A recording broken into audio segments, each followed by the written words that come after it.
Alright everyone, we start off today with extremely important news, and that's the Mark Milley story. No, it's not about Gavin Newsom with the, as I predicted, predictable outcome of the California recall. Unfortunate, however, we could talk about the numbers there. It's not nearly as bad as it seems on multiple levels, but getting past that, Mark Milley, one of the top U.S. generals, comes out frequently on TV, is a very woke individual, and constantly is telling the troops that they should read like critical race theory horseshit.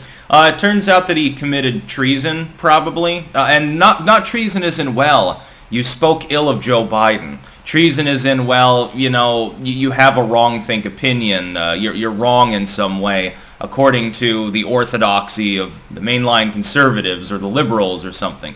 Now, I mean like literal treason, like he went behind the back of the president roughly around the 8th of January this year, and did a secret phone call with China that was, whoops, intercepted, and so the Five Eyes people were apparently asking a lot of questions, which is why we get this. And this is from the legacy media. This initiates with the WAPO.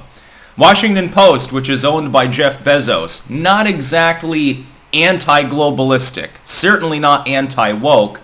All of a sudden you get this report that one of the top U.S. generals probably committed literal treason, if not outright sedition. By the way, if this were actually going to be investigated, which I suspect it won't be, he might be relieved of command duties, but I doubt that there'll be any criminal proceedings. He could potentially face the firing squad under our laws regarding treason.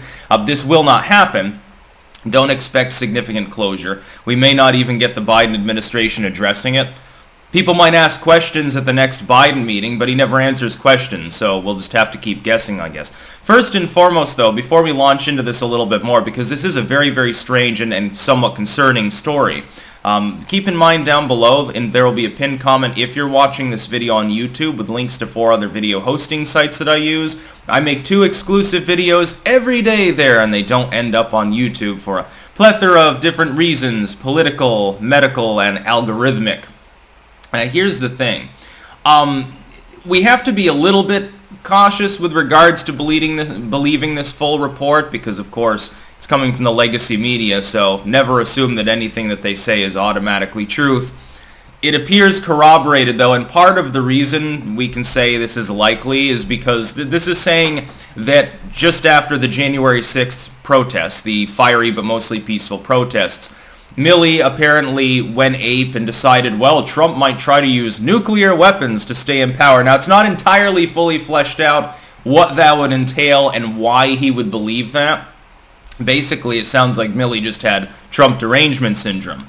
Again, another reason to be really concerned here, although it could be some Sun Tzu shit for all we know. And then basically made this phone call, and this would explain why on the 8th, Nancy Pelosi made a tweet saying, don't worry, we have assurances from the military with regards to U.S. nukes.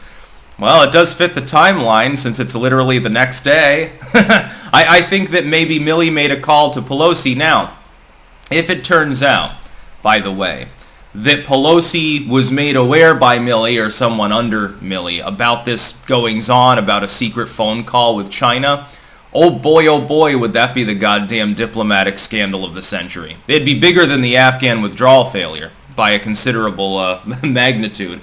Milley should be immediately fired. He should be immediately put on trial, and this should be resulting in an immediate investigation into why a U.S. general would be able to supersede the President of the United States on orders.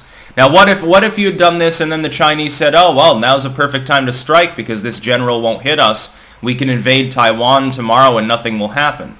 And it's feasibly possible that could happen. Now, of course, that leads us to the possibility that this is actually like a total spy versus spy moment, and actually they were trying to bait China into something like that. That's always possible too. Maybe it was Sun Tzu, when you're strong, appear weak. So, if you know what's going on, appear completely confused like you don't know what the fuck you're doing. Maybe, but I don't know that a woke goofball like Milley, which is what he is, really would even understand Sun Tzu. I think he's too busy reading his critical race theory manuscripts. And he's not reading my booklet about critical race theory being debunked, so it's a big problem. Maybe he should expand his mind a little bit.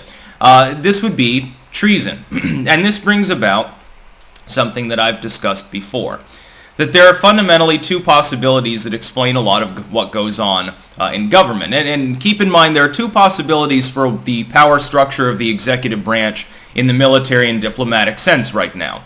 The first possibility is that the President of the United States, who is demented and not all there, has control of the nuclear systems and first strike capabilities and all these things, and is really the top diplomat, really the one in charge. That is, that a near octogenarian man with Alzheimer's disease is literally calling the shots for the military. The other, and arguably more worrisome possibility, is that the presidency as the main military apparatus is actually vestigial, that a military complex involving U.S. industry, in the literally fascistic sense, has subsumed that role largely. The presidency is now not just a stewardship, but just basically a figurehead position in the military sense, and that actually a bunch of other people generally call the shots, in which case we don't have a nuclear deterrent. Not a reliable one. Unfortunately, it means that an oligarchic group of generals, a military junta, a coup of sorts, has taken place within the U.S. military, which might explain why the top brass are all woke when nobody else in the military gives a damn about these things. So that's worrisome. Now, I can explain why that would happen. In the wake of the Cold War ending, globalism seeped into the West and the East alike, and now the U.S. and China, the top brass, the big guys, the billionaires, the corporatists, that control Congress, they don't consider one another enemies. They talk a big game about it on the news, but ultimately the goal is the same: more authoritarianism and more money for them. What we need is a wealth tax on the government, not on private industry. So if you and China are both working towards the same thing, basically the militaristic aspect is just keeping up appearances.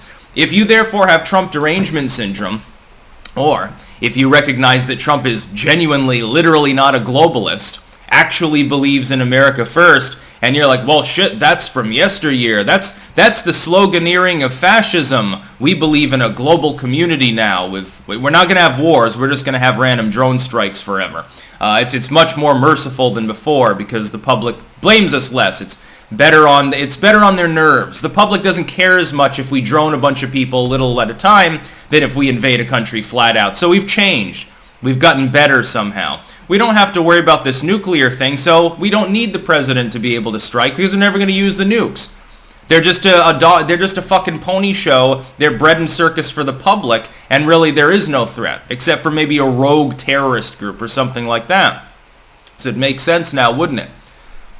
I think that's what's going on. That should, by the way, terrify you. That should be much more scary than the idea that the president who has the nuclear capability is just a vegetable. Even vegetables aren't given over towards randomly pressing the little red button. And the idea that there was ever a serious risk that Donald Trump, who did not attempt an insurrection, that never happened, there was no insurrection on January 6th. The idea of this as being worse than 9/11, it was a coup attempt, it was an insurrection, has been implanted in people's minds, but it's simply not true. The evidence does not suggest that kind of organized attempt on January 6th.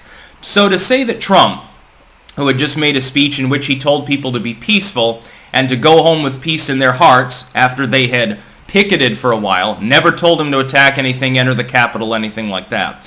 The idea that he was sitting in the White House watching these events unfold, rubbing his hands together and saying, yes, yes, install me as Caesar, install me as emperor, is bogus. It's horseshit. So the fact that Milley is going along with that lie shows he is either too inept and stupid to fill that position and shouldn't even be a goddamn PFC, or that he doesn't believe it, he's being evil, and that what we've just seen essentially is a soft form military coup over the executive branch of the United States in the military capacity. Well, either one of those is a terrible thing. We've got to be cautious about the full-fledged report itself, again, but it's from the legacy media. They like Biden. Why would they want to cause problems by hazarding Milley? This could result, at the very least, some people in Congress are going to ask questions. Certain members of the legacy media might occasionally try to question Jen Psaki or something. She'll circle back around. Biden won't answer questions. Kamala won't even make appearances at this point. It's a dysfunctional administration. It wouldn't be surprising to me if Biden gets there and he figures out, well, I guess the presidency is literally just taking a nap and eating a hot dog at this point. It's completely goddamn vestigial and has been since the middle of the Cold War. That's about all. Peace out.